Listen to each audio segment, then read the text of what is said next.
Hey, tonight we're diving into one of the most fascinating journeys in the history of our planet, the story of what it was like to be the very first human on Earth. We'll time travel back nearly 6 million years to meet our earliest ancestor and experience the challenges, triumphs, and everyday struggles of becoming human. But before you get comfortable, take a moment to like the video and subscribe, but only if you genuinely enjoy what I do here. And let me know in the comments where you're tuning in from and what time it is for you. It's always fascinating to see who's joining us from around the world. Now, dim the lights, maybe turn on a fan for that soft background hum, and let's ease into tonight's journey together. Congratulations, you've just woken up in the Tugen Hills of Kenya about 6 million years ago. Your name is Orurin, which in the local Tugen language means original man. But in the scientific world of the distant future, they'll call you Orurin tugenensis, the first creature to take those crucial steps toward becoming human. The morning air feels different here, fresher, wilder somehow, as you stretch your arms and feel the gentle morning sunlight filtering through the trees. You notice your hands. They're not quite human as we know them today, but they're special nonetheless. Your fingers are slightly curved, perfect for grasping branches, and your thumbs, while opposable, aren't quite as versatile as those of your distant descendants who will someday read about you in science books. The good news is that you found yourself in a beautiful forest landscape with plenty of food and water nearby. The bad news? This world is unimaginably dangerous, and you're neither the strongest nor the fastest creature around. You carefully climb down from your sleeping spot in the trees. Unlike modern humans who would topple over immediately, you're still quite comfortable moving around in the branches. Your toes are more flexible than those of humans today, allowing you to grip the branches as you descend. But there's something unique about you, something that sets you apart from all the other apes in this ancient forest. When you reach the ground, you stand up on your 2 legs. Standing on 2 feet doesn't seem remarkable to modern humans. It's just what we do. But for you, living 6 million years ago, it's a revolutionary adaptation. No other ape spends as much time walking upright as you do. Your thigh bones, what scientists will someday call your femurs, have a special shape that makes bipedal walking more efficient. The neck of your femur is elongated and the head is angled forward, design features that would one day become standard in the human lineage. But let's be honest, your bipedalism isn't perfect. You're what future scientists will call a facultative biped. You can walk on 2 legs when it's useful, but you're not committed to it full time like your distant descendants will be. When speed is necessary, you might drop to all 4s, and when you're relaxed in the trees, you're happy to use your arms and legs together to move around, much like the orangutans that will still exist millions of years from now in the forests of Southeast Asia.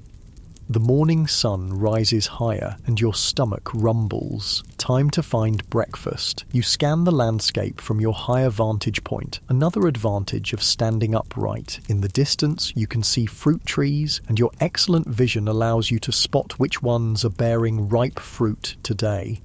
Walking on 2 legs frees your hands, and that's particularly useful for carrying food. You make your way to a fig tree heavy with ripe fruit. Climbing is still natural for you, and your curved fingers and flexible feet make short work of the trunk. You gather several figs, more than you could eat right now, and climb back down. Rather than eating them all at the base of the tree where other animals might compete with you, you can carry them to a safer location thanks to your free hands.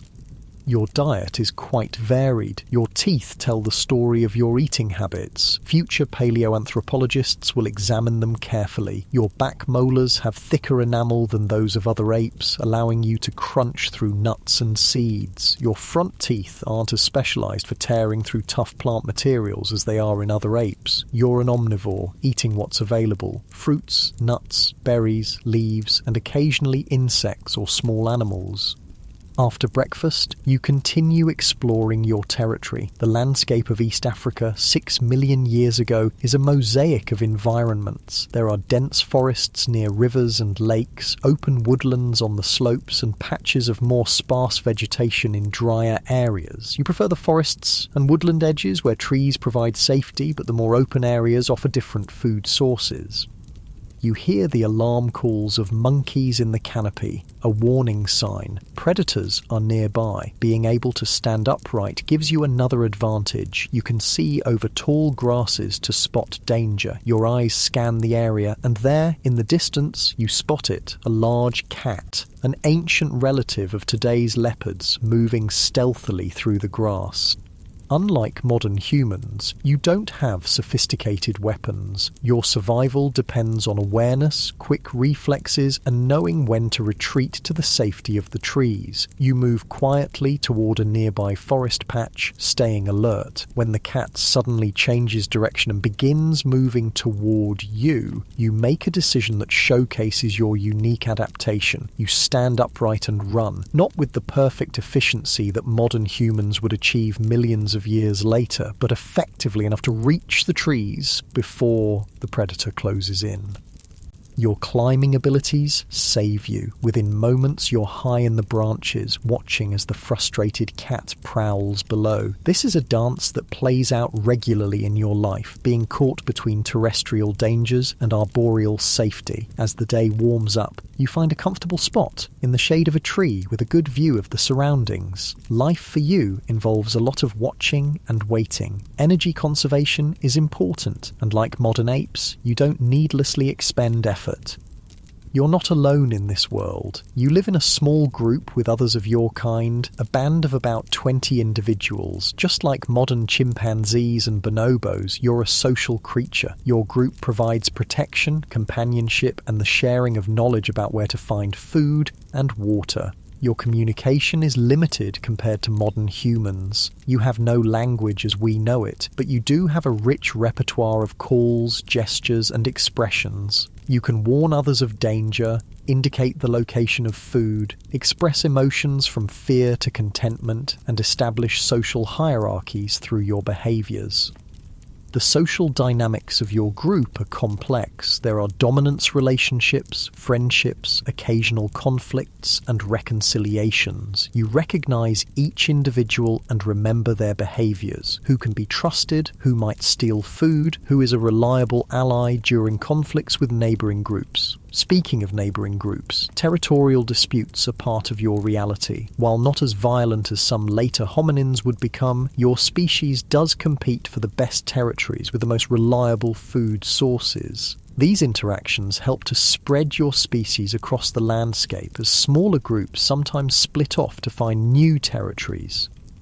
The afternoon brings a brief rainstorm. Unlike many animals that seek immediate shelter, you and your group have an interesting response to the rain. You continue foraging for a while as the rain keeps many predators at bay. Your more upright posture means less of your body surface is directly exposed to rain, an advantage your descendants will develop even further.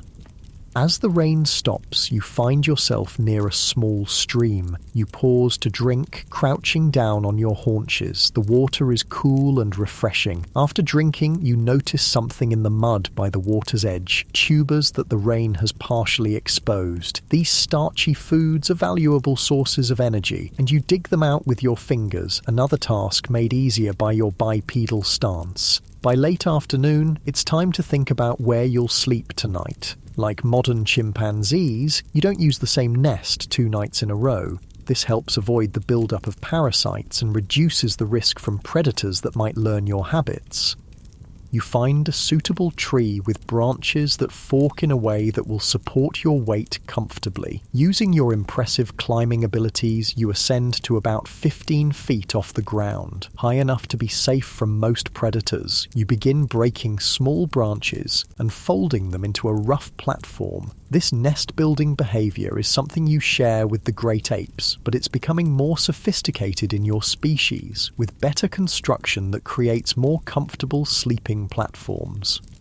As the sun begins to set, most of your group has also constructed nests in nearby trees. There's safety in numbers, and sleeping in close proximity means more eyes and ears to detect danger during the night. You settle into your nest, adjusting branches to create a more comfortable depression in the center. Your curved fingers and grasping feet help you maintain your position even while sleeping, so you won't fall from your perch.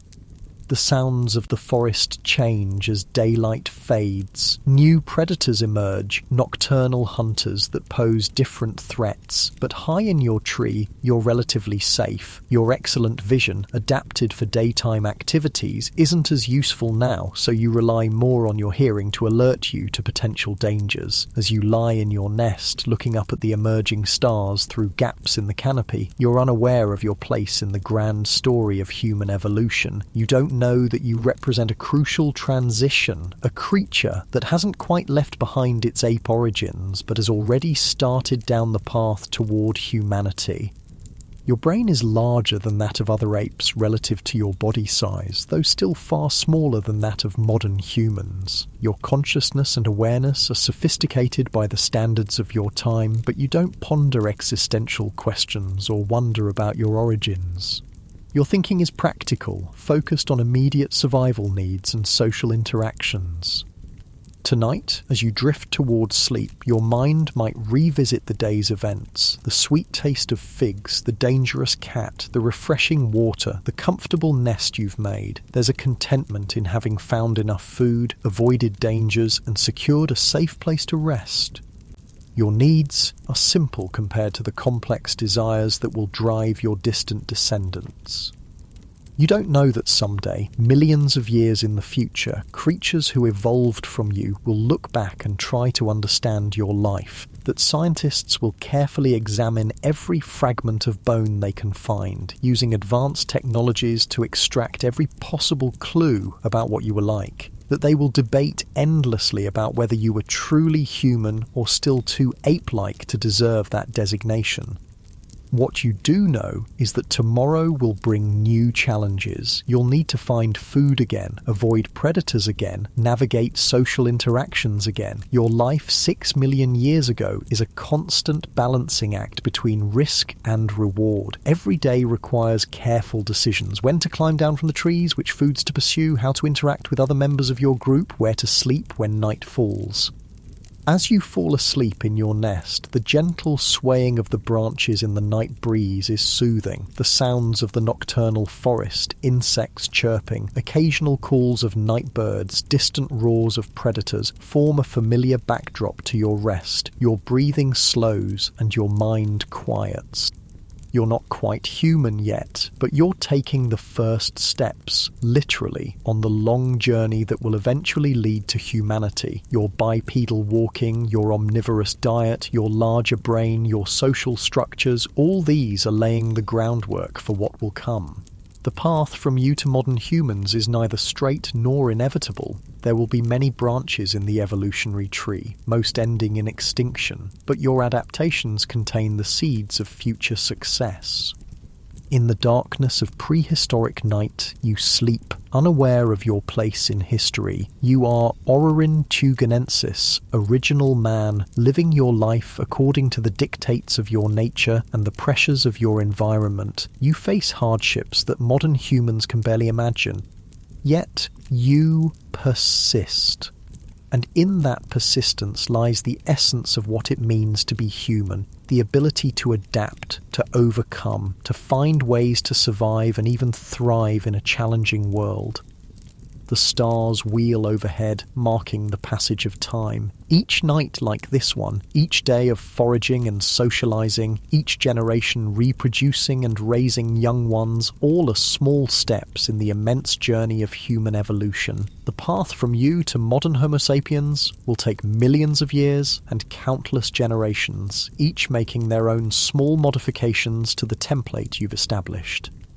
Tomorrow will be another day in your life, another day of being the almost human in a world that belongs to no species but is shared by all. But for now, you rest, cradled in the branches of an ancient African tree, under stars that shine as brightly now as they will 6 million years in the future, when your descendants will look up and wonder about their origins. The first light of dawn filters through the leaves, touching your face and gently waking you. Another day begins in the Tugan Hills of ancient Kenya. You stretch carefully in your nest, mindful of the height. The night passed peacefully, with no disturbances serious enough to fully wake you. You look around and see the other members of your group also beginning to stir in their nests. Some are already climbing down from their sleeping spots, ready to begin the day's foraging. You join them, descending the tree with practiced ease. Your curved fingers and flexible feet make this vertical journey simple and safe.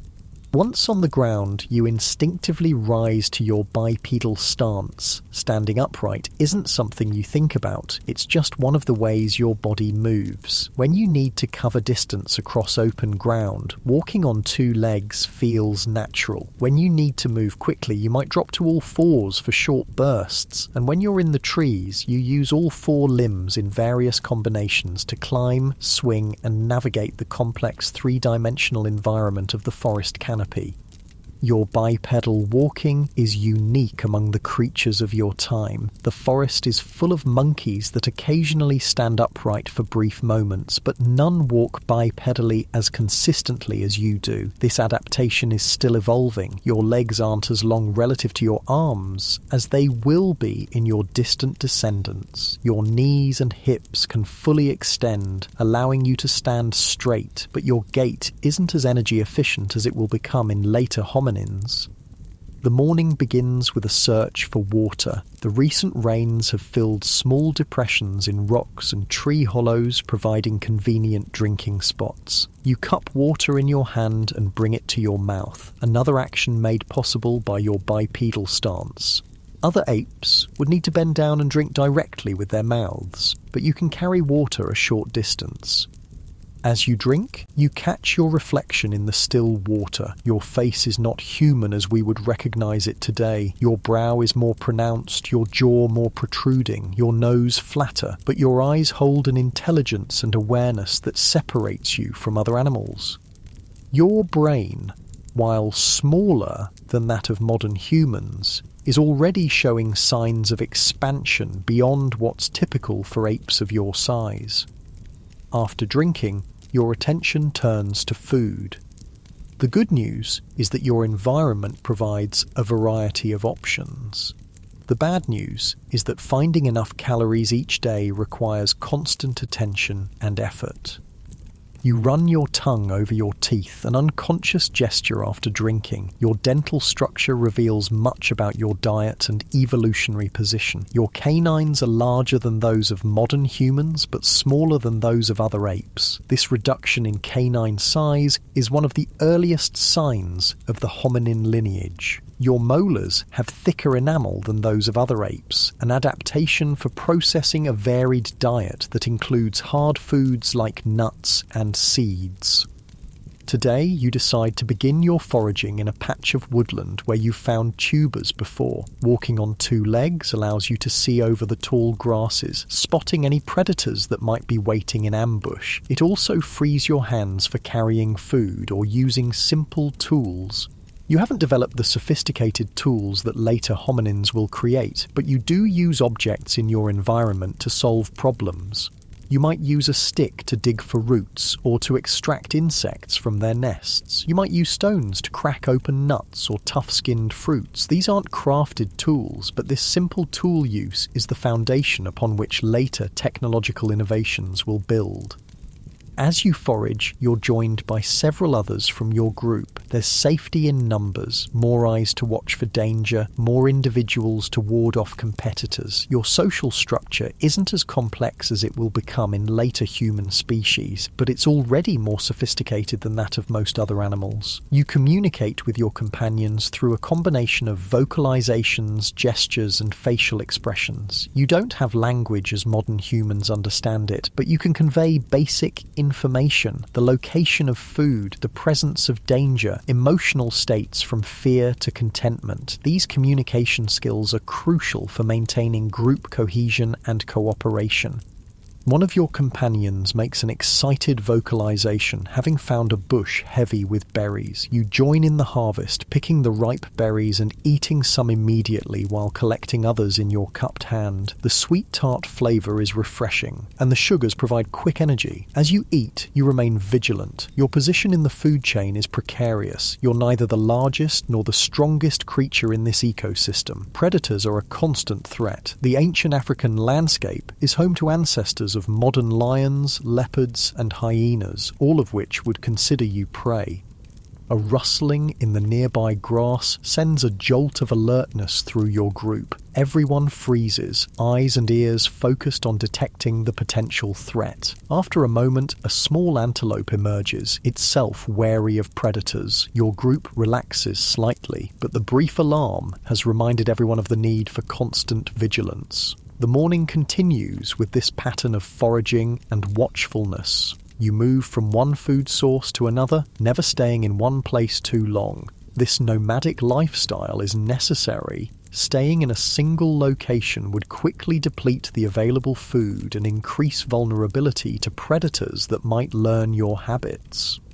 By midday, the sun is high and the temperature has risen considerably. Unlike modern humans, you don't sweat profusely to cool yourself. You seek shade instead, finding a comfortable spot under a tree where you can rest during the hottest part of the day. This is a social time for your group. Individuals groom one another, removing parasites and strengthening social bonds. The grooming patterns follow the social hierarchy of the group. Dominant individuals receive more grooming than they give. As a social activity, this grooming is about more than just hygiene. It's a way of reinforcing relationships and reducing tensions within the group. Your position in the social hierarchy influences many aspects of your life. Access to preferred food sources, mating opportunities, sleeping spots. The hierarchy isn't rigid though. It can shift based on coalitions between individuals, and your own status might rise or fall depending on your health, strength, and social alliances. There are distinct physical differences between males and females in your species, what scientists call sexual dimorphism. Males are generally larger and more muscular, while females are somewhat smaller but no less capable of navigating the challenging environment. These differences are less pronounced than in some ape species, but more noticeable than they will be in modern humans. As the afternoon progresses and the temperature begins to drop, your group becomes active again. The evening foraging session is crucial. You need to consume enough calories to sustain you through the night, and you need to find suitable trees for constructing your night nests. You move deeper into the forest where fruit trees are more abundant. Walking upright through the undergrowth gives you advantages. You can see further, move more efficiently on two legs through the terrain, and keep your hands free for gathering food or using tools. You come across a fig tree that's dropping ripe fruit. It's a bonanza. Figs are packed with sugar and nutrients, but you're not the only one who's noticed this resource. A group of monkeys is already in the tree, harvesting the best fruits.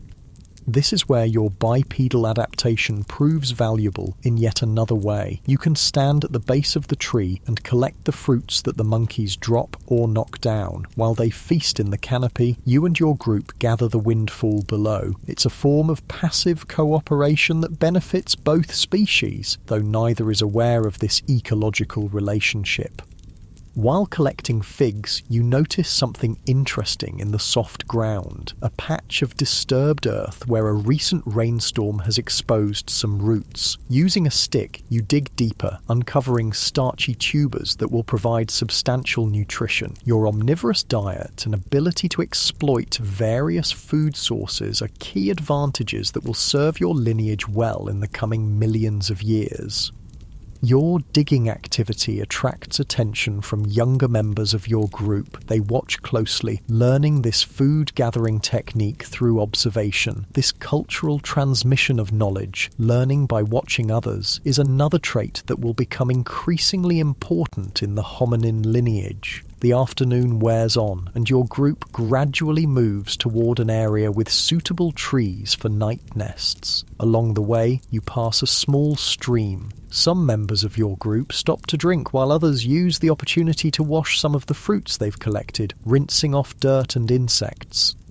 This simple washing behaviour isn't quite tool use, but it shows a level of intelligence and problem-solving that exceeds that of most animals. You understand cause and effect, that washing food in water makes it more palatable and removes unwanted elements.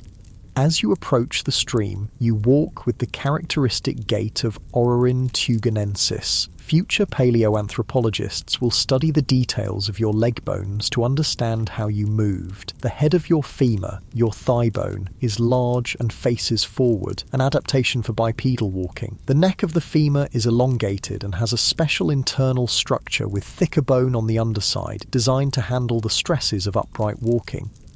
Yet your bipedalism isn't identical to that of modern humans. Your feet still have more curved toes, better for grasping branches, your legs aren't as long relative to your body size, and your pelvis hasn't fully adapted to the demands of birthing offspring with larger brains. That challenge will face your descendants millions of years in the future. At the stream, you pause to drink and to wash some tubers you've collected. Your reflection in the water shows a creature that exists at the boundary between two worlds. Not quite ape, not quite human. Your face has a prominent brow ridge and a somewhat protruding jaw, but it's less prognathic than that of other apes. Your canine teeth are reduced compared to other apes, but still larger than those of modern humans. As you drink, ripples suddenly spread across the water's surface. Something large is moving nearby. You freeze, then slowly raise your head to scan the area. There, partially concealed by reeds at the water's edge, is a crocodile, an ancient relative of today's Nile crocodiles. You back away slowly, alerting others in your group with a low vocalization. This predator is especially dangerous near water, where its ambush tactics are most effective. Your bipedal stance allows you to spot this threat before it can strike, giving you precious seconds to retreat to safety. The encounter with the crocodile reminds everyone of the constant dangers in this environment. The group moves away from the stream, continuing toward the area where you'll make your night nests. Along the way, you pass through a patch of grassland between forest sections. Here, your bipedal locomotion proves valuable once again. Standing upright in the tall grass gives you a better view of your surroundings. You can see over vegetation that would obscure the vision of a quadrupedal animal of similar size. This improved sightline helps you spot both potential food sources and dangers from a greater distance. The grassland is home to various herbivores, ancient relatives of today's antelopes, zebras, and other African ungulates. These grass-eaters are always alert for predators, and their behaviour provides an early warning system that benefits your group. If they suddenly flee, it's a signal that a predator may be approaching. You watch a group of ancient bovids grazing peacefully. Their continued calm feeding reassures you that no immediate danger is present. Still, you move through this open area efficiently, aware of your vulnerability away from the trees. As you walk, your gait reveals the transitional nature of your bipedalism. It's not the perfect, energy-efficient stride that modern humans will develop, with their longer legs and specialized foot arches. Your walk requires more muscular effort, and you fatigue more quickly than your distant descendants will. But compared to moving on all fours, your bipedal walking allows you to cover ground more efficiently while keeping your hands free. The sun is beginning to sink lower on the horizon as your group reaches a suitable area for making night nests. The trees here are tall with many forking branches, perfect for constructing safe sleeping platforms. Before climbing, everyone takes the opportunity to forage a bit more, gathering the last food of the day. You find a bush bearing small, tough-skinned fruits. Your teeth are well adapted for this food source. Your molars with their thick enamel can crack through the hard exterior to reach the nutritious pulp inside. You eat several, the tangy flavour providing a pleasant end to the day's foraging. As twilight approaches, you select a tree and climb up to a suitable height. Using branches and foliage, you construct a night nest, a simple platform that will cradle your body during sleep. This nest-building behavior is something you share with modern great apes, a connection to your evolutionary past. From your elevated position, you can see the landscape changing as the light fades. The open areas become shadows, while the forest edges remain more distinct. In the distance, you can see the silhouettes of mountains, ancient volcanic formations that have helped shape this landscape over millions of years. These volcanoes play a crucial role in preserving your legacy. The lava flows and ash deposits they produce will create the perfect conditions for fossilization. Millions of years from now, scientists will find your bones embedded in these geological layers, and from these fragments they will begin to piece together the story of human origins. As darkness falls, the sounds of the forest change. Daytime birds go quiet, while nocturnal creatures begin their chorus. The hoots of owls, the chirping of insects, the occasional roar of a big cat, these form the soundtrack of the African night, not so different from what it will be millions of years later. You settle into your nest, finding a comfortable position. The events of the day replay in your mind: the successful foraging, the close encounter with the crocodile, the peaceful observation of the grazing herbivores. Tomorrow will bring new challenges and opportunities. But for now, rest is the priority. The stars emerge overhead, visible through gaps in the canopy.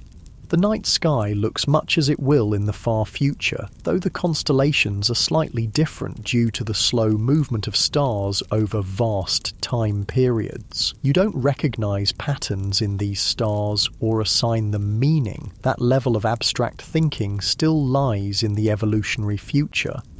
Your consciousness begins to fade as sleep approaches. Your breathing slows and your muscles relax. In your nest high above the ground, you're relatively safe from most predators. Those that can climb, like leopards, are a risk, but the height and location of your nest minimize this danger.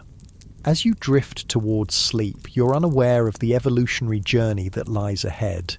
You don't know that your adaptations, bipedal walking, omnivorous diet, tool use, social living, are laying the groundwork for a lineage that will eventually dominate the planet. You're simply living each day according to your nature, responding to the pressures and opportunities of your environment. In the darkness, surrounded by the sounds of the ancient African night, you sleep. Your dreams, if you have them, are probably simple. Replays of daily activities, emotional responses to events, perhaps preparations for future challenges. Your consciousness is sophisticated for your time, but lacks the complex layers of abstraction and self-awareness that will characterize your distant descendants. Tomorrow will bring another day of foraging, avoiding predators, and navigating social interactions. The eternal cycle of life for Orurin, the original man who stands at the very beginning of the human story. Morning arrives with a chorus of birds announcing the new day. You awaken in your nest high in the safety of the tree branches. The air feels different today, heavier, more humid. Dark clouds gather on the horizon, suggesting rain will come later. Weather patterns in this ancient East African landscape are seasonal, with wet and dry periods that shape the behaviour of all living creatures. As you climb down from your night nest, a light drizzle begins to fall. The good news is that rain often keeps larger predators less active. The bad news is that finding dry food becomes more challenging, and moving through wet vegetation soaks your body hair, making you feel heavier and colder. You pause halfway down the tree, sheltering under a thick branch as the rain intensifies briefly. Your bipedal adaptation isn't just useful for walking, it also helps in situations like this. Standing upright under the branch, you can use your free hands to groom your wet fur, squeezing out excess moisture. Your ancestors who walked on all fours wouldn't have this advantage.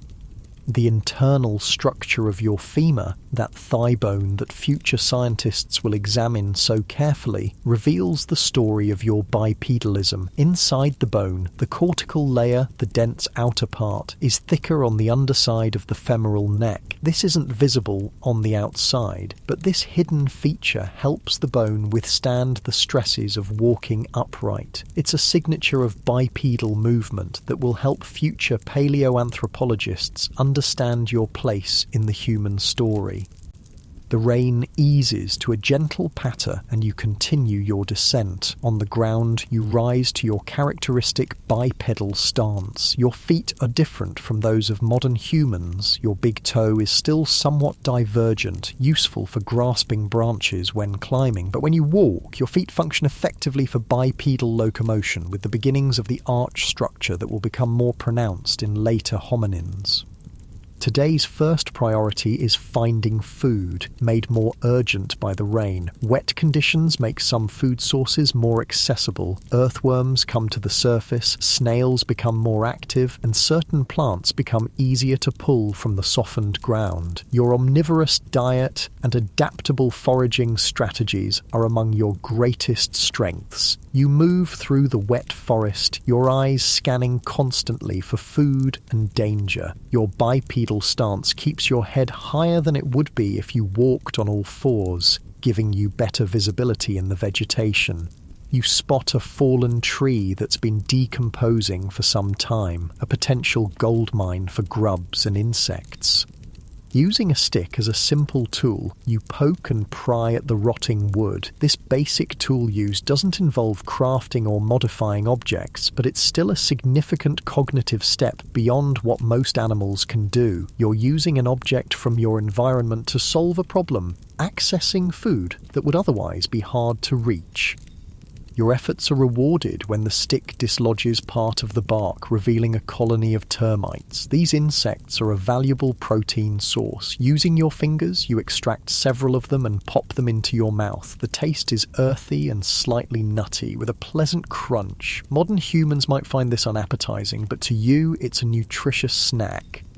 As you forage, you're joined by others from your group who have also descended from their night nests. There's a loose hierarchy in your social structure, and when resources are concentrated, like this termite-rich log, access follows this hierarchy. More dominant individuals get priority, while others wait their turn or seek alternative food sources. This social complexity is another hallmark of your species. You're not just responding to immediate stimuli, you're navigating a sophisticated web of relationships. You recognize each individual in your group, remember their past behaviors, and adjust your own actions accordingly. This social intelligence will become increasingly important as the hominin lineage evolves. The rain has stopped completely now, but the forest remains wet. Droplets fall from leaves overhead as the breeze stirs the branches. You move away from the log after having your fill of termites, looking for more substantial food. Fruits, nuts, tubers. These will provide the calories you need for the day's activities. You come across a patch of small, starchy roots that the rain has made easier to extract from the ground. Using your fingers and occasionally your teeth, you pull several from the soil, brushing off the dirt before eating them. They're fibrous and not particularly flavorful, but they provide valuable carbohydrates and help fill your stomach. As you forage, you remain alert for sounds or movements that might indicate danger. The good news about your evolutionary position is that you're smarter and more adaptable than most animals. The bad news is that you're neither the strongest nor the fastest creature in this ecosystem, and many predators would see you as potential prey. The most dangerous predators in your world are the big cats, ancient relatives of today's lions and leopards. They're ambush hunters, using stealth and surprise to capture their prey. Your upright posture helps you spot them from a greater distance, and your social group provides multiple sets of eyes and ears to detect threats. there are other dangers too. Hyena ancestors roam in packs, capable of taking down prey much larger than themselves. Ancient crocodiles lurk near water sources, perfectly evolved ambush predators that can remain hidden until the last moment. Snakes, some venomous, hide in the underbrush or coil on low branches, and there are competitors, other primates and early hominins that might contest access to the best food sources or territories. Your survival in this challenging environment depends on a combination of factors: intelligence, adaptability, social cooperation, and your unique physical adaptations, particularly bipedalism. Walking upright isn't just about locomotion, it's a key element in your species' survival strategy. By midday, the sun has broken through the clouds, creating a steamy warmth as water evaporates from the vegetation. You find a sunny spot and take some time to groom yourself, removing parasites and untangling your body hair. This isn't just about hygiene, it's also about thermoregulation. Wet, matted fur doesn't insulate effectively, so keeping it clean and fluffy helps maintain your body temperature. Unlike modern humans, you don't have sweat glands distributed across your entire body. Your cooling system is less efficient, making you more vulnerable to overheating. This is one reason why you and your group tend to rest during the hottest part of the day, becoming more active in the cooler morning and evening hours. As you groom, you observe the activities of other creatures in the forest. A group of monkeys moves through the canopy overhead, their chattering and branch shaking revealing their position. Birds of various species flit between trees, some hunting insects disturbed by the monkey's passage. A pair of small antelope browse cautiously at the forest edge, ready to flee at the first sign of danger. This awareness of other species and their behaviours is part of your ecological intelligence. You know which animals are threats, which are potential competitors for food, and which are harmless or even useful as warning systems. This knowledge isn't taught or learned consciously. It's acquired through observation and experience, becoming an intuitive part of how you navigate your world. After resting, you and several others from your group move toward a nearby stream. Water is essential, and in this landscape it's found in rivers, streams, lakes, and seasonal ponds. The recent rain will have replenished water sources and possibly created new temporary pools. Approaching water always requires caution. Predators know that prey animals must drink, so water sources are prime hunting locations. Your group moves carefully, scanning for any signs of danger before approaching the stream. The water is clear and cool, refreshing after the humid warmth of the day. Your bipedal stance again proves useful. You can wade into shallow water while keeping your head well above the surface, an advantage when crossing streams or foraging in marshy areas. Some food sources like certain aquatic plants with edible roots are more accessible to a creature that can stand upright in shallow water.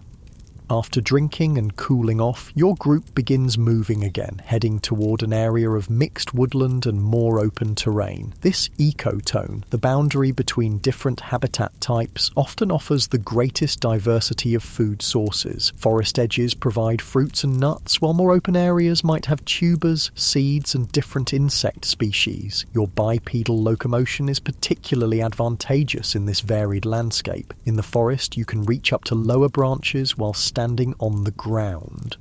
In more open areas, you can see over tall grasses to spot both food resources and potential threats.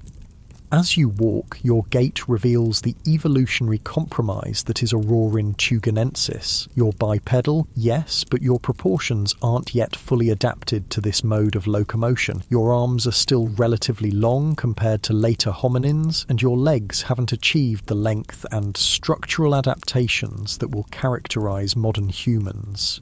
Your walking requires more energy than that of your distant descendants, but it's still more efficient for medium-distance travel than moving on all fours would be. You reach a small clearing where a fruit-bearing tree has dropped its bounty on the ground. The fruits are tough-skinned but contain sweet, nutritious pulp inside. Using a stone, you crack open several of them, revealing the bright interior. This action, using a stone as a tool without modifying it, is what future anthropologists will call unmodified lithic technology. It's not stone tool-making yet, but it's a precursor to that crucial human technology. As you eat, you notice movement at the forest edge. A female from your group is approaching with a small infant clinging to her. Reproduction and child rearing in your species share characteristics with both apes and later hominins. Infants are born relatively developed compared to modern humans, capable of clinging to their mothers from birth, but they still require extended care and protection, learning essential skills through observation and practice over several years. The presence of infants affects group dynamics and movement patterns. Groups with young travel more slowly and may avoid riskier food-gathering strategies, but the extended childhood of your species also allows for more learning and the development of more complex skills, a pattern that will become increasingly important in hominin evolution. The afternoon continues with more foraging, social interaction, and vigilant awareness of the surroundings. Your group moves through the landscape, never staying in one place too long. This nomadic lifestyle is necessary for a species that doesn't cultivate food or store resources for future use. You go where the food is, when it's available, following the ancient rhythms of seasonal abundance and scarcity. As the day begins to wane, your attention turns to finding suitable trees for night nests. Security is the primary consideration. Trees that are difficult for predators to climb, with branches strong enough to support your weight but high enough to be safe from ground predators. Before climbing, you gather a few more fruits to eat in your nest. Carrying food is another activity made possible by your bipedal adaptation. With hands free, you can transport resources from where they're found to where they can be safely consumed, an advantage that few other animals possess. As you select a tree and begin to climb, your body reveals its dual adaptation for both arboreal and terrestrial life. Your curved fingers and flexible feet make climbing natural and efficient. Your arms are strong and capable of supporting your body weight as you move through the canopy. Yet, your leg bones show the unmistakable signs of bipedal walking. The femoral head size and orientation, the reinforced internal structure of the femoral neck, the beginnings of the bowl-shaped pelvis that will become more pronounced in later hominins. You are, in essence, a transitional form, a creature adapted for both tree life and ground dwelling. This versatility is a key to your success in an environment that includes both forested areas and more open terrain. From your vantage point in the tree, you watch as the sun begins to set. The landscape is transformed by the golden light of late afternoon. From this height, you can see the diversity of the ancient East African environment. Forests near water sources, more open woodlands on slopes, grasslands in drier areas. This mosaic of habitats provides a variety of food sources and challenges driving the adaptations that will eventually lead to modern humans. Your attention is suddenly drawn to movement in the distance. A group of large predators, ancient relatives of modern lions, is moving through the open terrain, heading toward a water source. They're too far away to pose an immediate threat, but their presence reinforces the constant danger that shapes your existence. These predators, however, may have played a role in driving the evolution of your bipedal locomotion, the ability to see over tall grass, to spot predators from a distance, to carry food to safer locations for consumption, to use hands for wielding defensive tools or throwing objects. All these advantages of bipedalism contribute to survival in a predator-rich environment. As twilight deepens, you begin constructing your night nest. This isn't a simple matter of finding a comfortable spot to lie down. It's an architectural process that demonstrates considerable intelligence and planning. You break and bend branches to create a platform, weaving them together for stability. You add softer vegetation for comfort. The completed nest is sturdy, secure, and concealed enough to avoid attracting predators' attention. Nest building is a behavior you share with the great apes, a connection to your evolutionary past, but your nests show adaptations specific to your species. They're often constructed higher, with more attention to security features reflecting the particular pressures of your environment. As darkness falls, you settle into your nest, your days foraging having provided enough nutrition to sustain you through the night. Below, in the gathering darkness, the forest comes alive with the sounds of nocturnal creatures, the hoots of owls, the chirps of insects, the occasional roar of a big cat or laugh of a hyena. These sounds might be alarming to modern humans, but to you, they're the familiar soundtrack of the African night. From your safe perch, you look out at the stars emerging in the clear night sky. The patterns they form are the same ones that your distant descendants will one day map into constellations, use for navigation, and weave into their mythologies. But for you, they're simply points of light in the darkness, neither understood nor named. As sleep approaches, your mind quiets. You don't contemplate your place in the universe or wonder about your origins. Your consciousness, while sophisticated compared to most animals, lacks the layers of abstraction and self-reflection that will characterize later humans. Your awareness is focused on the immediate and practical: food, safety, social relationships, reproduction. Yet in your brain, slightly larger relative to body size than that of other apes, lie the foundations for what will come. The neural capacities that allow you to use simple tools, navigate complex social structures, communicate with your group, and adapt to various environments, contain the seeds of the advanced cognitive abilities that will one day lead to language, art, science, and civilization. As you drift into sleep, cradled in your nest high above the forest floor, you are, unknowingly, a crucial link in the chain of human evolution. Your species, Orurin tugenensis, with its bipedal locomotion, omnivorous diet, and social complexity, represents one of the earliest steps on the long path that will eventually lead to modern Homo sapiens. The adaptations that allow you to survive in the challenging environment of ancient East Africa, particularly your bipedal stance, will prove remarkably successful. Over millions of years, they will be refined and elaborated upon by natural selection, producing a lineage of increasingly sophisticated hominins. Most of these evolutionary experiments will end in extinction, but one branch will continue, eventually giving rise to the species that will transform the planet like no other. But all of that lies in the unimaginably distant future. For now, you sleep, your body recovering from the day's activities, preparing for the challenges of tomorrow. Your existence is focused on the eternal present, finding food, avoiding danger, maintaining social bonds, reproducing. The grand narrative of human evolution continues through you, one day at a time, one generation at a time, in the endless process of adaptation and survival.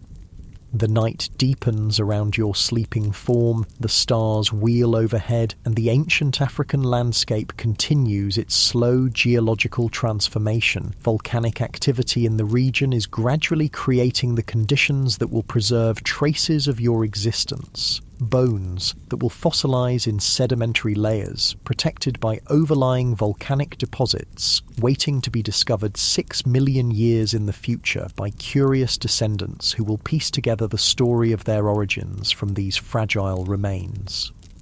The night passes peacefully, and dawn once again brings a new day to the ancient Kenyan landscape. The air this morning is clear and cool, with no sign of yesterday's rain. As sunlight filters through the leaves, you stir in your nest, gradually awakening to the sounds of the forest.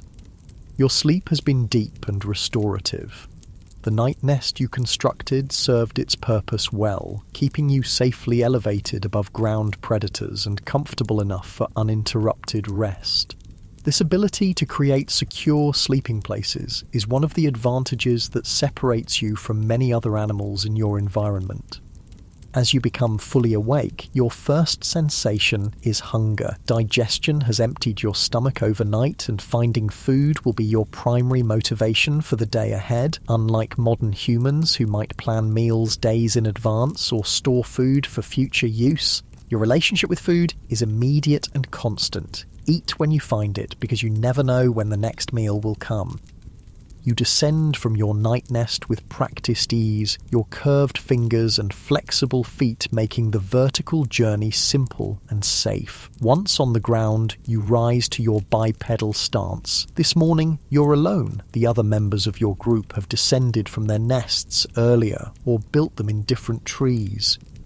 Being temporarily separated from your group isn't unusual. The social structure of Orurin tuganensis is looser than what will evolve in later hominin species. Your groups form what scientists would call a fission-fusion society, where individuals come together and separate throughout the day depending on circumstances. This flexible social organisation allows for more efficient foraging when food is scattered and better defence when predators threaten. You begin walking through the forest, your bipedal gait now fully awake and coordinated. With each step, the unique biomechanics of your species are displayed. The extended knee joint, the angled femur, the beginnings of the arched foot. These features aren't as developed as they will be in later hominins, but they already show clear adaptations for upright walking. The internal structure of your femur, invisible but crucial, bears the telltale signs of bipedalism. The cortical bone on the underside of the femoral neck is thicker than on top, a response to the stresses of walking upright. This hidden feature will be one of the key pieces of evidence that future paleoanthropologists use to establish your place in the human family tree. As you walk, you scan the environment for both food and potential danger. Your eyes, forward-facing with stereoscopic vision, give you excellent depth perception, useful for both navigating through complex forest environments and judging distances when using tools. Your colour vision, superior to that of many mammals, helps you identify ripe fruits and other edible plants. Your first find of the morning is a patch of berries growing on low bushes. You gather several handfuls, eating as you pick. The sweet tart flavour is pleasant and the sugars provide quick energy to start your day. But berries alone won't sustain you. They're mostly water and quick-burning carbohydrates. You'll need more substantial food as the day progresses. As you forage, you're aware of the different strategies employed by your species. One of the advantages of bipedalism is that it allows for what scientists will later call systematic foraging, the ability to efficiently harvest food from scattered sources and carry it either for immediate consumption in a safer location or to share with others in your group. This gathering behaviour, made possible by your free hands and upright stance, is an early version of what will become a crucial hominin adaptation. Future species will elaborate on this basic pattern, developing containers, tools for harvesting, methods of food processing, and eventually agriculture, all building on the foundation of bipedalism and free hands that you represent.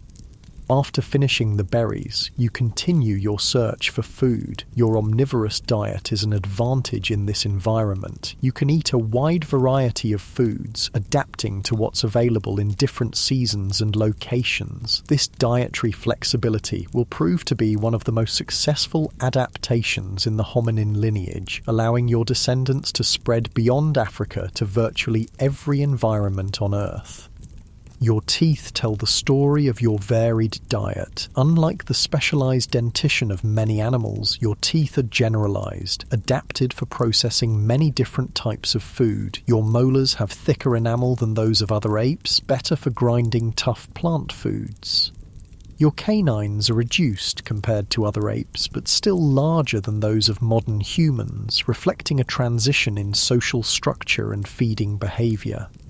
As you move through the forest, you come across a fallen tree that has been dead for some time. The decaying wood is home to various insect larvae, a rich protein source. You use a stick to pry apart the rotting wood, exposing the grubs inside. This simple tool use doesn't involve crafting or modifying the stick, but it does show problem-solving intelligence, using an object from the environment to access food that would otherwise be difficult to reach.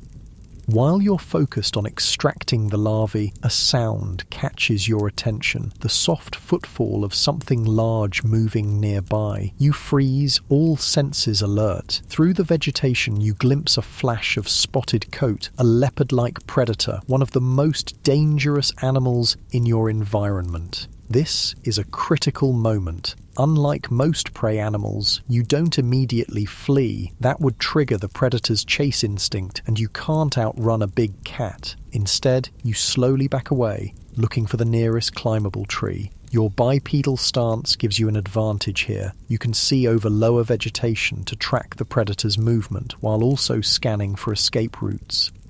The predator hasn't seen you yet, focused on something else in the undergrowth. Moving as quietly as possible, you reach a tree with low branches and quickly climb to safety. From your elevated position, you can now see the predator clearly as it moves through the area where you were foraging. It's not actively hunting, just passing through, but the encounter is a stark reminder of your vulnerable position in the food chain. After the predator moves on, you remain in the tree for a while, using the opportunity to search for fruit in the canopy. Your climbing abilities are excellent, another reminder that while you're adapted for bipedal walking, you're still very much at home in the trees. Your curved fingers and flexible feet make moving through the branches efficient and secure. You find several fruits high in the canopy, eating them where they grow rather than carrying them down. The juicy pulp helps quench your thirst as well as providing nutrition. Staying hydrated is a constant concern in this environment, especially during drier seasons when water sources become limited. After eating your fill of fruit, you descend from the tree and continue your foraging journey. By now the sun is higher in the sky and the day has warmed considerably. You find a shady spot to rest during the hottest part of the day, a behaviour pattern shared by many animals in this environment. While resting, you notice other members of your group nearby. They've also found shade and are engaged in various activities, some grooming each other, some dozing, some keeping watch. You join them, your social nature drawing you back to the group after your solitary morning foraging.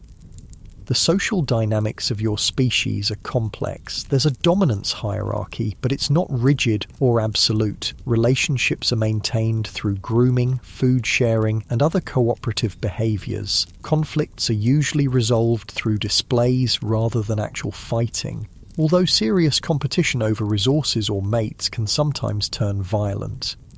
One of the older females in the group approaches you, making a soft vocalization that signals friendly intent. She begins grooming your back and shoulders, searching for parasites and untangling your body hair. This grooming serves multiple purposes: hygiene, parasite control, and social bonding. You relax under her ministrations, the tension from your predator encounter gradually easing.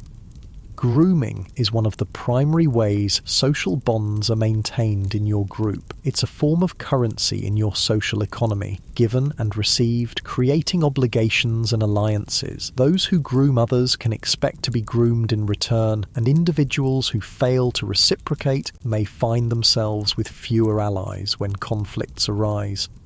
After being groomed, you return the favour, carefully searching through the female's hair for ticks and other parasites. Your hands, freed from locomotor duties by your bipedal adaptation, are perfect for this fine manipulation. The precision grip that allows you to pick small insects from another's fur is the same adaptation that will eventually enable your descendants to create sophisticated tools, art, and technology.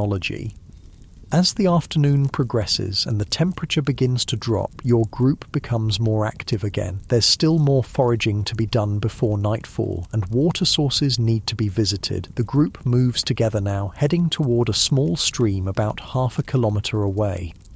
Walking in a group offers protection, more eyes to spot danger, more individuals to deter predators. Your bipedal locomotion allows you to cover this distance relatively efficiently, though not with the same energy economy that modern humans will eventually develop. Your proportions: arms still relatively long compared to legs, and the details of your hip, knee and ankle structure make walking more energetically costly for you than it will be for later hominins. Still, bipedalism offers significant advantages for your species. It frees your hands for carrying food, using tools, or signalling to others in your group. It allows you to see over tall grass and vegetation, spotting both food sources and potential dangers from a greater distance. And it helps you regulate body temperature by exposing less surface area to direct sunlight, an important consideration in the tropical environment you inhabit. Reaching the stream, everyone drinks deeply. Water is life in this environment, and staying hydrated is essential. After drinking, some members of your group take the opportunity to wash foods they've collected, rinsing off dirt and insects from fruits and tubers. This simple food processing behaviour doesn't qualify as tool use, but it does demonstrate a level of intelligence and cause and effect understanding that exceeds that of most animals. While at the stream, you notice something interesting in the soft mud of the bank. Footprints. Some are clearly from familiar animals, antelope, boar, various birds, but some appear to be from members of your own species, perhaps from yesterday or earlier today. You don't consciously recognise these as footprints in the abstract sense that modern humans would, but you do register them as signs of recent presence, adding to your mental map of who moves through this territory and when. Millions of years from now, similar footprints left by later hominins will be preserved in volcanic ash at a place called Letoli, providing future scientists with direct evidence of bipedal walking in your evolutionary descendants. Your own footprints here by the stream will not be preserved. The next rain will wash them away, but they are part of the same evolutionary story. As your group moves away from the stream, heading toward an area of mixed woodland and grassland, you spot a broken branch with several termite holes. Using a long grass stem, you probe one of the holes, then withdraw it to find termites clinging to the stem. This fishing technique, a more sophisticated form of tool use than simply using found objects, shows the cognitive capabilities of your species. This termite fishing behaviour is significant because it involves modifying an object from the environment, selecting and possibly trimming the grass stem for a specific purpose. It's not as complex as the tool manufacture that will characterise later hominins, but it does demonstrate planning, fine motor control, and understanding of cause and effect. Cognitive abilities that exceed those of most non-human animals.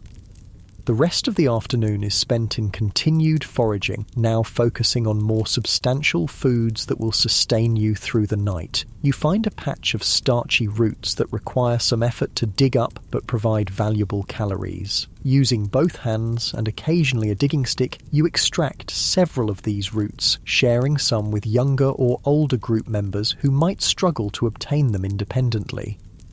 This food-sharing behaviour is another important aspect of your species' social structure. While not as formalised or extensive as it will become in later hominins, the sharing of food helps maintain group cohesion and ensures that all members have access to nutrition. It's particularly important for those who are too young, too old, or temporarily unable, due to injury or illness, to forage effectively for themselves. As the day begins to wane, your group gradually moves toward an area with suitable trees for night nests. The western sky is painted with the orange and gold of sunset, and the air is cooling rapidly, a reminder of the temperature fluctuations that characterize this environment. Nights can be surprisingly cool, even in equatorial regions, especially during certain seasons. Before climbing to build your night nest, you search for one more meal, something to sustain you through the night. You find a bush bearing small, hard fruits with edible seeds inside. Your molars, with their thick enamel, are perfect for cracking these open, accessing the nutritious kernels within. You eat several, the rich, slightly nutty taste satisfying your hunger. With darkness approaching, you select a tall tree with many branching limbs, ideal for nest construction. You climb efficiently, your curved fingers and flexible feet making the ascent easy despite your fatigue from the day's activities. At a suitable height, about 5 meters above the ground, you begin breaking and bending branches to create a platform. Nest construction is a sophisticated behavior that involves planning, manipulation of materials, and understanding of structural principles. Your nest isn't simply a pile of branches, it's a carefully constructed platform with a depression in the center for your body, strong enough to support your weight throughout the night, and concealed enough to avoid attracting predators' attention. This nest-building ability is something you share with the great apes, a connection to your evolutionary past, but your nests show specific adaptations related to your more terrestrial lifestyle and the particular predators in your environment. They're often higher, more robustly constructed, and better concealed than those of more fully arboreal apes. As you finish your nest and settle in for the night, other members of your group are doing the same in nearby trees. There's security in numbers, even when sleeping. Multiple individuals can alert the group if danger approaches. The distribution of nests isn't random. Dominant individuals often claim the most secure positions, while those lower in the hierarchy make do with less optimal locations. Night falls fully, transforming the landscape. Your daytime visual acuity gives way to other senses. Hearing becomes paramount, with every snap of a twig or rustle of leaves evaluated as a potential threat. Your sense of smell, while not as acute as that of many predators, helps you detect some dangers even in darkness. From your elevated position, you watch as nocturnal life emerges. The eyes of small mammals reflect momentary gleams of moonlight. Insects create a constant background chorus. Occasionally, the calls of night birds or the distant roar of a predator pierce the darkness. These sounds are part of the natural rhythm of your world, sometimes concerning but mostly familiar. As your body relaxes towards sleep, your mind processes the day's events. This isn't the abstract thinking or self-reflection that will characterize modern humans, but it is a form of cognitive processing that helps consolidate memories, particularly those related to food sources, dangers, and social interactions. Your brain, while smaller than that of modern humans, is already showing the expansion that will become a hallmark of the hominin lineage. Compared to other apes of similar body size, your brain is slightly larger, particularly in areas related to spatial awareness, manual dexterity, and social cognition, all adaptations that support your bipedal, tool-using, socially complex lifestyle. The stars emerge overhead, visible through gaps in the canopy. The night sky is brilliant in this era, before artificial light, with the Milky Way forming a glowing river across the darkness. You perceive this beauty in a direct, sensory way, without the layers of meaning and mythology that later humans will impose on these celestial patterns. As sleep approaches, your consciousness narrows, focusing on the immediate, the comfort of your nest, the softness of the breeze, the distant sounds of the night forest. You don't contemplate your place in the universe or worry about tomorrow beyond its most immediate concerns. Your awareness, while sophisticated by the standards of your time, lacks the abstract dimensions that will evolve in later hominin species. Yet in your brain and body are the seeds of what will come. Your bipedal locomotion, omnivorous diet, manual dexterity, social complexity, and cognitive flexibility contain the foundations upon which natural selection will build. Over millions of years, these basic adaptations will be refined and elaborated, producing a lineage of increasingly sophisticated hominins, culminating in Homo sapiens, a species that will transform the planet in ways unimaginable to you. But all of that lies in the unthinkably distant future. For now, you sleep, your body recovering from the day's exertions, preparing for tomorrow's challenges. Your existence is focused on the eternal present, finding food, avoiding danger, maintaining social bonds, reproducing. The grand narrative of human evolution continues through you, one day at a time, one generation at a time, in the endless process of adaptation and survival. As you drift into deeper sleep, your breathing becomes slow and regular. Your mind, freed from the constant vigilance of waking hours, might dream, perhaps replaying significant events from the day, processing emotions, or preparing responses to potential future scenarios.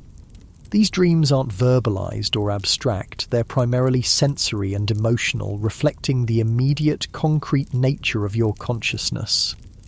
In your sleeping form, high in the branches of an ancient African tree, lies the future of humanity, not as a destiny or predetermined outcome, but as a potential waiting to be realized through the slow, undirected process of natural selection acting on the variations that arise in each generation. Your adaptations, particularly your bipedal locomotion, represent a successful evolutionary experiment, one that will prove remarkably fruitful in the millennia to come.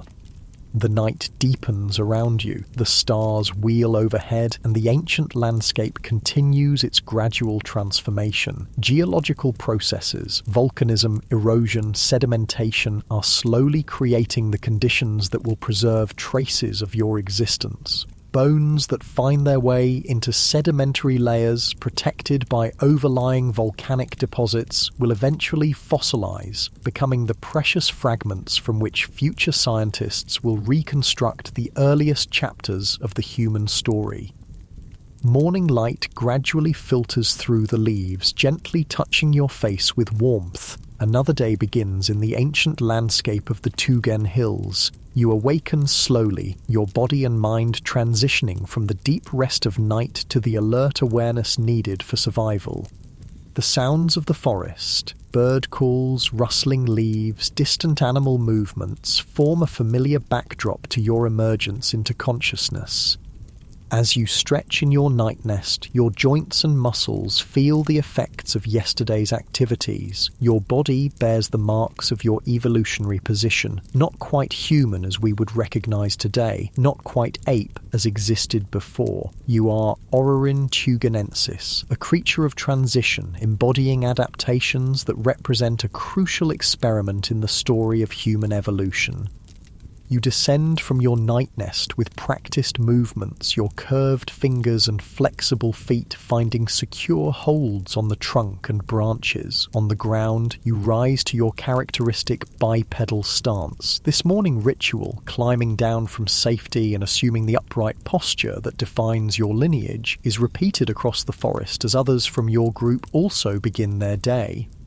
Today, your group seems more cohesive than yesterday. Rather than dispersing for solitary foraging, everyone is staying closer together. This behavioral flexibility, sometimes spreading out, sometimes clustering, is an adaptive response to changing conditions. Perhaps there were predator sounds during the night, or perhaps it's simply the subtle social currents that flow through your group, temporarily drawing members closer together.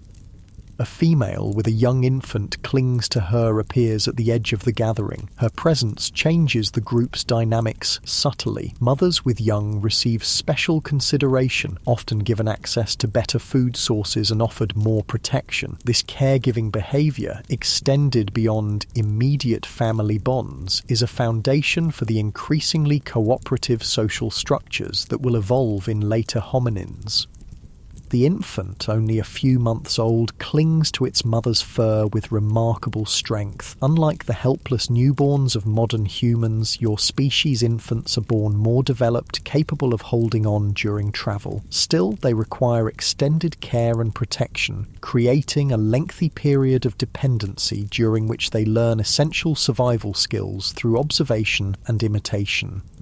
This extended childhood, though not as prolonged as it will become in later human species, is a key adaptation in your lineage. It allows for more learning, more brain development after birth, and more transmission of knowledge between generations. The seeds of cultural learning, which will become the hallmark of later humans, are already present in your species' child-rearing practices.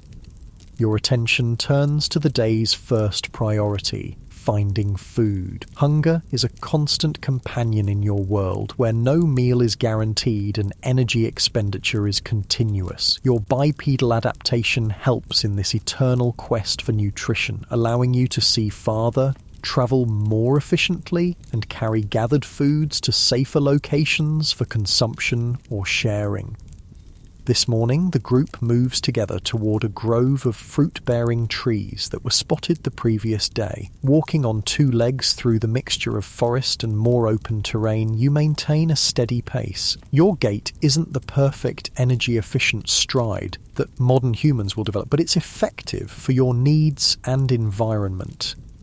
The biomechanics of your walking reveal the transitional nature of your species. Your femur, that crucial thigh bone, has a head that's larger and more forward-facing than in non-bipedal apes. The neck of the femur is elongated and internally structured to handle the stresses of upright walking. Your pelvis is beginning to show the bowl-like shape that will become more pronounced in later hominins. Your foot, while still retaining some grasping ability, is developing the rigidity and arch structure needed for effective terrestrial locomotion.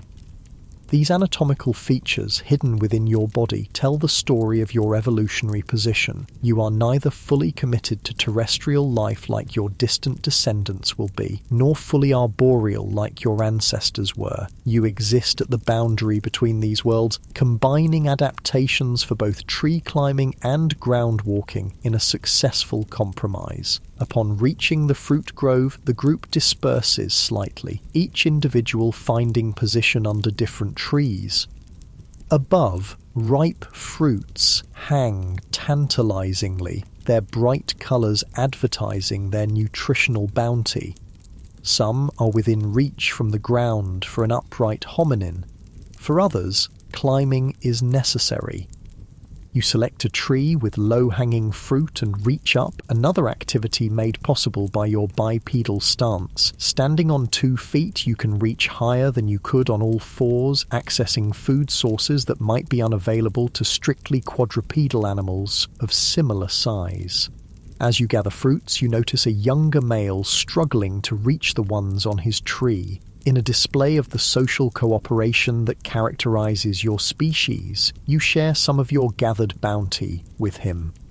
This sharing behavior, while not as formalized or extensive as it will become in later humans, helps maintain group cohesion and ensures that all members have access to nutrition.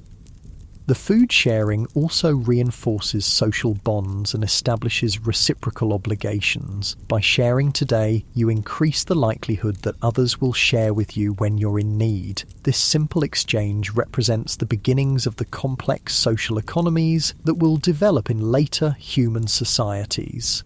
While eating, you remain vigilant. Your position in the food chain is precarious. You're neither at the top nor the bottom, but somewhere in the vulnerable middle. Predators are a constant threat, and your survival depends on detecting danger before it detects you. Your bipedal stance helps with this vital awareness, keeping your head higher than it would be on all fours and allowing you to see over vegetation that might conceal approaching threats. Your forward-facing eyes, inherited from your primate ancestors, give you excellent depth perception and the ability to track moving objects, whether potential food or potential danger. After the morning's feeding, the group moves toward a nearby water source. Water is life in this environment, and staying hydrated is essential. especially as the day warms. The path to the water crosses a section of more open terrain where the protection of dense forest gives way to scattered trees and taller grasses. In this more exposed setting, your bipedalism offers another advantage: heat management. Standing upright reduces the amount of your body surface directly exposed to the tropical sun. This, combined with your gradually decreasing body hair compared to more arboreal apes, helps you regulate temperature during active daylight hours. At the water source, a small stream fed by seasonal rains, everyone drinks deeply. Some members of your group take the opportunity to wash fruits they've collected, while others cool themselves by wading into shallow sections. This use of water for purposes beyond drinking shows a level of environmental interaction and problem solving that exceeds that of most animals. While at the stream, you notice tracks in the soft mud, evidence that other animals have recently visited this water source. Your awareness of these signs isn't abstract or conceptual, it's a direct practical recognition that helps you assess potential threats or opportunities. If predator tracks are fresh, extra vigilance is warranted. If tracks from prey animals are abundant, it might indicate good hunting or scavenging opportunities nearby. The group spends the hottest part of the day in the shade near the water. This period of relative inactivity is not wasted. It's filled with social interaction, grooming, rest, and monitoring of the surroundings. Energy conservation is important in an environment where food supplies are unpredictable and every calorie counts. During this rest period, you observe a female from your group gathering long grass stems. With careful manipulation, she's crafting what appears to be a simple tool, a probe for extracting insects from their nests or burrows. This tool-making behavior, while primitive compared to what will come later, shows planning, fine motor control, and understanding of material properties. The ability to create and use tools, even simple ones, is facilitated by your bipedal adaptation. With hands freed from locomotor duties, you can manipulate objects with a precision that quadrupedal animals cannot match. This manual dexterity, combined with your growing cognitive capabilities, lays the groundwork for the technological innovations that will characterize the hominin lineage. As the afternoon progresses and the temperature begins to drop, the group becomes more active again. There's still foraging to be done before nightfall, and suitable trees for night nests need to be located. But today, there's an additional factor influencing the group's movement: the presence of unfamiliar individuals detected at the periphery of your territory. Territorial behavior in your species isn't as rigid or aggressive as it will become in some later hominins, but there are boundaries, areas that your group considers its own and defends against encroachment. These boundaries aren't marked physically. They exist in the collective knowledge of the group, defined by landmark features and regular patrol patterns. The detection of outsiders triggers a specific response from adult males in your group. They move toward the perceived boundary, making loud vocalizations and displaying aggressive postures. This territorial defense behavior is another aspect of your social complexity, involving cooperation among group members and recognition of us versus them. You join the group moving toward the boundary, though you remain slightly behind the largest, most dominant males. As you approach the edge of your territory, you can see the intruders, a small group of individuals similar to yourselves but not part of your established social unit. They might be a splinter group from a neighbouring territory, exploring potential new areas as their own resources become strained. The confrontation that follows is more display than combat. Both groups vocalize loudly, gesture aggressively, and occasionally throw objects or break branches. Physical contact is rare and usually limited to pushing or grappling rather than serious injury-inflicting attack. This pattern of high-intensity display with limited actual violence is a common conflict resolution mechanism among social primates. After several minutes of this ritualized confrontation, the intruders retreat. Your group has successfully defended its territory without serious injury to any member, an optimal outcome in evolutionary terms. The maintenance of exclusive access to resources within your territory ensures better nutrition for your group while avoiding the potentially catastrophic costs of serious injury or death in physical combat. With the territorial dispute resolved, the group returns to foraging, now focusing on finding enough food to sustain everyone through the night. Different individuals employ different strategies, some climbing trees for fruits, others digging for roots or tubers, some searching under logs for insect larvae. This diversity of foraging techniques is another adaptive advantage, allowing your species to exploit a wide range of food sources. Your own strategy this afternoon involves finding a particular type of nut that grows on bushes in more open areas. These nuts are hard-shelled but contain rich fatty kernels that provide concentrated energy. Using a stone as a hammer and another as an anvil, you crack open several nuts, extracting the nutritious contents. This use of unmodified stones as tools, what scientists will later call unmodified lithic technology, doesn't involve crafting or shaping the stones, but it does require selecting appropriate ones for the task and using them effectively. It's a form of tool use that demonstrates your cognitive abilities and problem-solving skills. As the day begins to wane, your attention turns to finding suitable trees for night nests. Security is the primary consideration. Trees that are difficult for predators to climb, with branches strong enough to support your weight but high enough to be safe from ground-dwelling threats. Before climbing to build your nest, you gather a few more fruits to eat once settled. This final foraging of the day ensures that you won't go to sleep hungry, which could interfere with rest and recovery. Carrying food, another ability made possible by your bipedal adaptation, allows you to eat in the safety of your nest rather than being vulnerable on the ground after dark. You select a tall tree with many branching limbs and climb efficiently to a suitable height. Using the gathered materials, you construct your night nest, a platform of broken and bent branches, lined with softer foliage for comfort. The construction process demonstrates your manual dexterity, spatial awareness, and understanding of structural principles.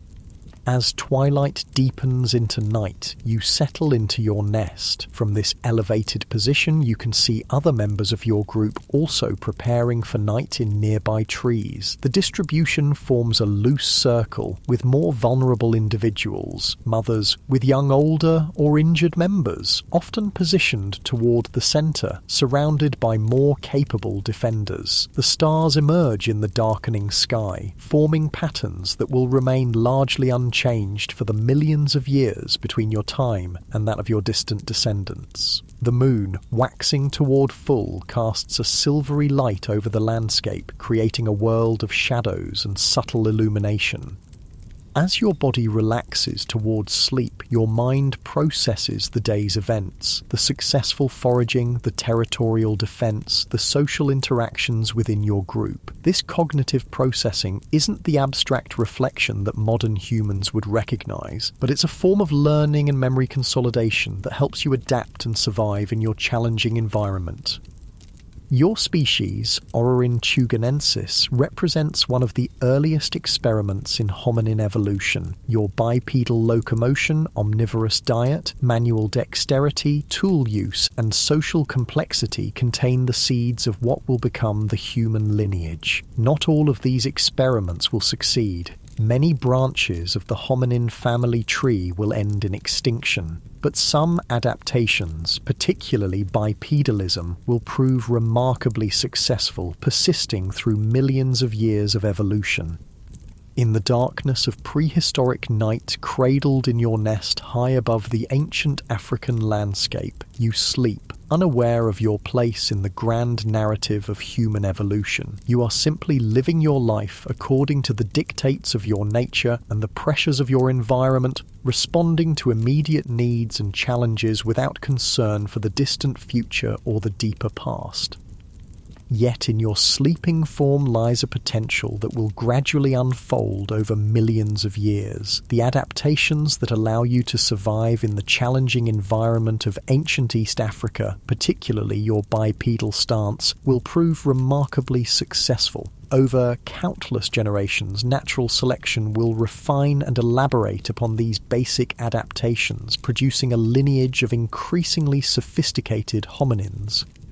The path from you to modern Homo sapiens is neither straight nor inevitable. It will wind through various species, Australopithecus, early Homo, Homo erectus, and others, each with its own unique adaptations and evolutionary experiments. Most of these branches will end in extinction, their particular combination of traits proving unsuccessful in the face of changing environments and competition. But one branch will continue, eventually giving rise to a species that will transform the planet like no other.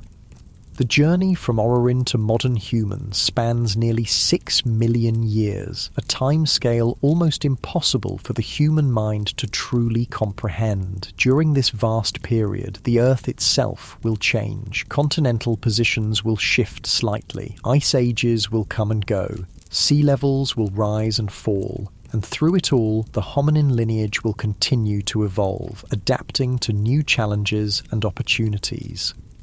Your descendants will gradually develop longer legs and shorter arms, becoming more specialized for terrestrial bipedalism. Their feet will lose their grasping ability, developing rigid arches for more efficient walking and running. Their pelves will reshape to support upright posture, while still allowing for the birth of increasingly large-brained infants. Their hands will become more dexterous, with precision grips capable of crafting and using sophisticated tools. But perhaps the most dramatic changes will occur in the brain, starting from your somewhat enlarged brain, already showing signs of expansion beyond what's typical for apes of your size. The hominin lineage will experience a remarkable increase in brain volume and complexity. This neural evolution will eventually produce minds capable of language, abstract thought, creative expression, technological innovation, and cultural transmission of knowledge. This cognitive revolution will transform the relationship between hominins and their environment. Where you react to your surroundings, adapting to conditions as you find them, your distant descendants will actively modify their world, creating shelters, clothing, weapons, art, and eventually entire civilizations. Where you live within the ecological systems you inherit, they will reshape those systems to suit their needs and desires. The seeds of this transformation are already present in your species, in your bipedal stance that frees hands for tool use, in your omnivorous diet that allows for dietary flexibility, in your social structures that facilitate cooperation and knowledge sharing, in your extended childhood that permits learning and brain development. These adaptations, which help you survive in the challenging environment of ancient Africa, contain the potential for what will become humanity. As the night deepens and your consciousness fades into deeper sleep, the stars wheel overhead, marking the passage of time. Each night like this one, each day of foraging and socializing, each generation reproducing and raising young ones, all are small steps in the immense journey of human evolution. The path from you to modern Homo sapiens will take millions of years and countless generations, each making their own small modifications to the template you've established. And what of the modern humans who will eventually look back and try to understand your life? They will search for fossil fragments, analyze geological contexts, study contemporary apes for behavioral clues, and use advanced technologies to extract every possible piece of information from the scant evidence that survives millions of years. From these fragments, they will construct theories about who you were and how you lived, debating endlessly about whether you were truly human or still too ape-like to deserve that designation. The truth, as always, is more complex than any simple categorization. You are neither fully human nor fully ape, but something unique, a creature of transition, embodying adaptations that represent a crucial experiment in the story of life on Earth. Your bipedal stance, in particular, will be recognized as one of the defining features of the hominin lineage, a key adaptation that set your descendants on their evolutionary path.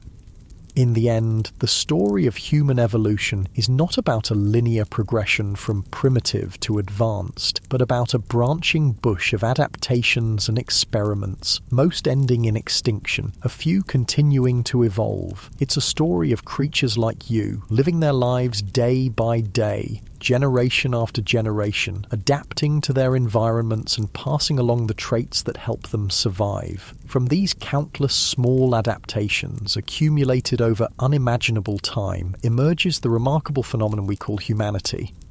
As we look back across 6 million years to glimpse your life, we see reflections of ourselves in your social bonds, your tool use, your bipedal walking, your omnivorous diet, your extended care of young, and we see differences too, your greater climbing abilities, your smaller brain, your more limited technology, your more immediate consciousness. You are both familiar and foreign, a reminder of where we came from and how far we've travelled. In understanding your life, the challenges you faced, the adaptations you embodied, the world you inhabited, we gain perspective on our own existence. We see that the traits we consider uniquely human have deep evolutionary roots, emerging gradually over millions of years rather than appearing suddenly or inevitably. We recognize that our own species, for all its remarkable adaptations and accomplishments, is just one experiment among many in the ongoing process of evolution. And perhaps most importantly, we learn humility. The story of human evolution reminds us that we are part of nature, products of the same evolutionary processes that shape all life on Earth. Our existence isn't predetermined or privileged, but the result of countless adaptations and chance events stretching back through deep time. Our remarkable minds and technologies emerge from the same fundamental forces that drove your bipedal walking, the endless dance of variation, inheritance, and selection. As you sleep in your nest under ancient stars, unaware of your place in history, you embody the beginnings of what will become humanity. In your bipedal stance, your manual dexterity, your social complexity, and your cognitive flexibility lie the foundations upon which natural selection will build. The path from you to us is long and winding, filled with experiments and extinctions, adaptations and innovations. But it begins here, with creatures like you taking the first upright steps on the journey that will eventually lead to humanity.